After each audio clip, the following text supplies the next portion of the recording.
Buenos días. El tema para la presentación de la correspondiente semana es carril de ascenso. La capacidad de adelantamiento es uno de los factores más importantes en la comodidad, seguridad y en sí en el nivel de servicio dentro de una carretera. Si se presenta, conlleva una reducción en la formación de pelotones, aportando una circulación fluida del tránsito. Esta capacidad de adelantamiento se ve afectada principalmente por la visibilidad y el volumen de tránsito, en especial dentro de casos críticos como las horas pico en periodos cortos de tiempo y el porcentaje de vehículos pesados. Este último es muy importante puesto que en carreteras de montaña las altas pendientes pueden extenderse durante tramos largos que superan la longitud crítica, es decir, que estos vehículos pierden 15 o más kilómetros por hora de velocidad, siendo un impedimento en la circulación de los vehículos livianos. Por lo tanto, el carril de ascenso es una solución de mejoramiento en la capacidad y el nivel de servicio, pues supone un carril adicional para que los vehículos pesados vayan a velocidades bajas y no interfieran con el flujo, así evitando intentos de rebasar invadiendo el carril contrario exista o no visibilidad. Este elemento, a pesar de que aporta mejoras considerables, implica un aumento en el costo final del proyecto, por lo que es importante realizar un correcto análisis de los factores que justifican su implementación. La Asociación Estadounidense de Funcionarios Estatales de Carreteras y Transporte indican que los carriles de ascenso en carreteras de dos carriles están justificados cuando la tasa de flujo direccional en el tramo de ascenso supera 200 vehículos por hora, la tasa de flujo direccional para camiones en el tramo de ascenso supera a 20 vehículos por hora, si existe una reducción de velocidad de 15 kilómetros por hora para el camión típico o de diseño, el nivel de servicio E o F se presenta en los tramos y el carril de ascenso que tienen en pendiente, y si el nivel de servicio se reduce dos o más niveles en tramos en ascenso. A continuación vamos a hablar sobre las características de la carretera. Para ello hemos tomado el tramo de análisis, el cual necesita un carril de ascenso. Para ello necesitamos lo siguiente, que es el tipo de carretera, en este caso que es de clase 2, la pendiente específica consistente en la pendiente crítica o más desfavorable en una tangente dentro de un tramo o alineamiento. De la misma depende de la cantidad de cálculos, ya que si este excede del 3% se debe agregar correcciones por pendiente. En este caso tenemos que es del 6,65%. El ancho de carril, este apartado ya es conocido. En este caso es de 3,65 metros o 12 pies. El ancho de espaldón es otro dato conocido. De igual forma, este de aquí tiene una distancia de 1,5 metros o 5 pies.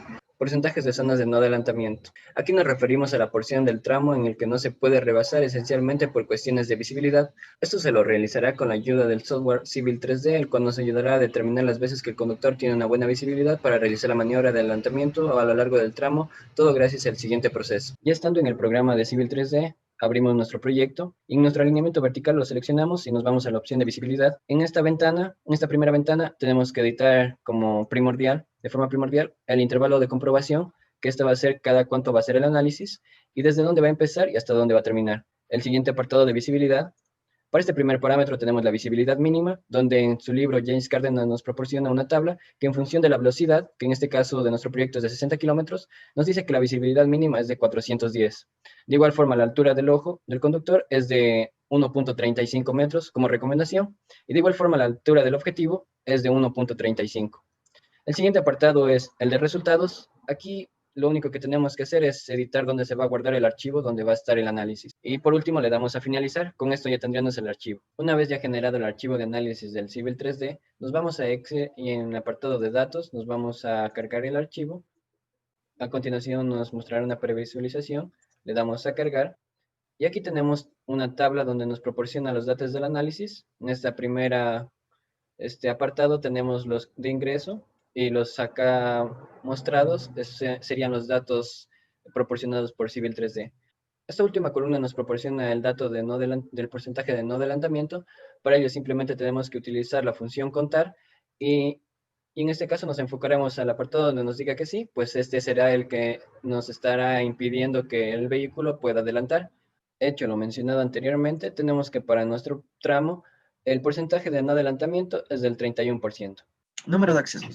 Para determinar el número de accesos se tiene que para una carretera de dos carriles clase 2 el número de accesos por milla es de 8 como valor por defecto.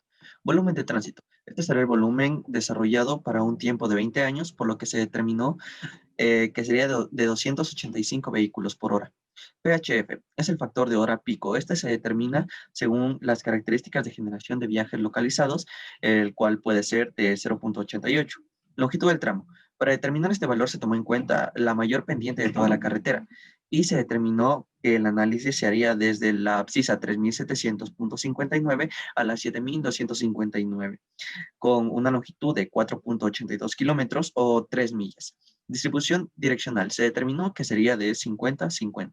BFFS. Este valor es de 65 millas por hora, ya que se tomó en cuenta la velocidad máxima legal, que sería de 90 kilómetros por hora, más 10 millas. Camiones y vehículos recreacionales. Para determinar los porcentajes de estos tipos de vehículos que circulan en el proyecto, se utilizó los datos de los aforos realizados durante diferentes periodos y empleando su proyección a futuro, donde se obtuvieron que para camiones serían 18.15 y para vehículos recreacionales 0.2%. Con estos datos se calcula el nivel de servicio de acuerdo con el HCM sin tomar en cuenta el carril de ascenso para poder determinar el nuevo nivel de servicio de la carretera, incluyendo el carril de ascenso posteriormente. Procedimiento según el Highway Capacity Manual, con carril de ascenso. El paso 1 es realizar un análisis sin el carril de ascenso. Al realizar el procedimiento detallado según el Highway Capacity Manual para pendientes específicas, el cual ya fue explicado en presentaciones anteriores, se obtuvo los siguientes resultados.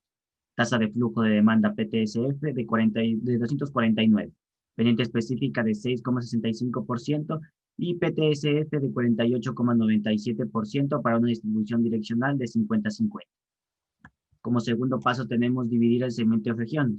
Para establecer los elementos del tramo de análisis, algunos de los valores de estas divisiones se los debe obtener de tablas que dan valores recomendados del manual de capacidad, en donde tenemos LU, es la distancia mínima requerida antes de entrar al carril de ascenso, en este caso será de 0. El LD, que es la longitud aguas abajo del carril de adelantamiento más allá de su longitud efectiva.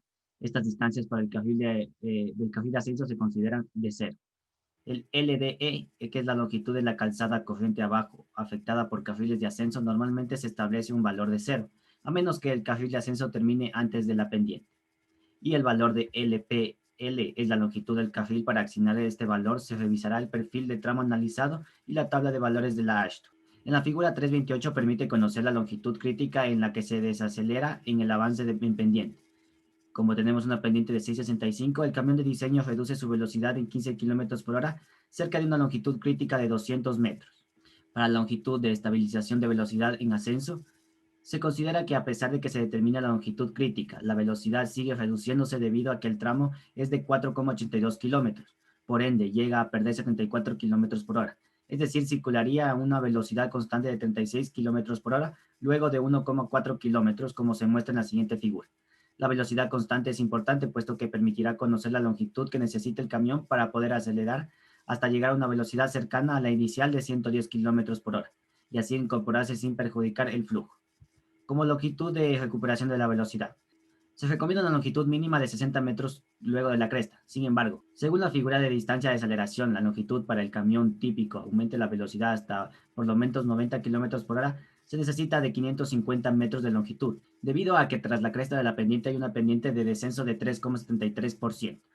Entonces se tiene que LPL es 4.830 menos 200 más 550 metros, tiene un resultado de 3,22 millas. Paso 3. Determinar el porcentaje de tiempo de seguimiento. Para todo el segmento de análisis afectado por el carril de ascenso, como una misma como el de adelantamiento, viene dado por la ecuación 15.15 presentada acá al final.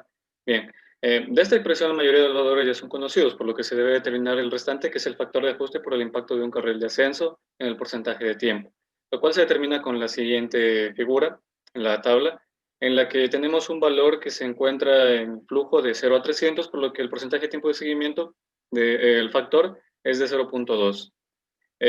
Por entonces obtenemos un porcentaje de tiempo de seguimiento de 10.5%. El paso 4 es exclusivo para las clase 1. Bien, paso 5, determinar el nivel de servicio. Bueno, ya teniendo el porcentaje de tiempo de seguimiento, se procede a determinar el nivel de servicio con la siguiente figura.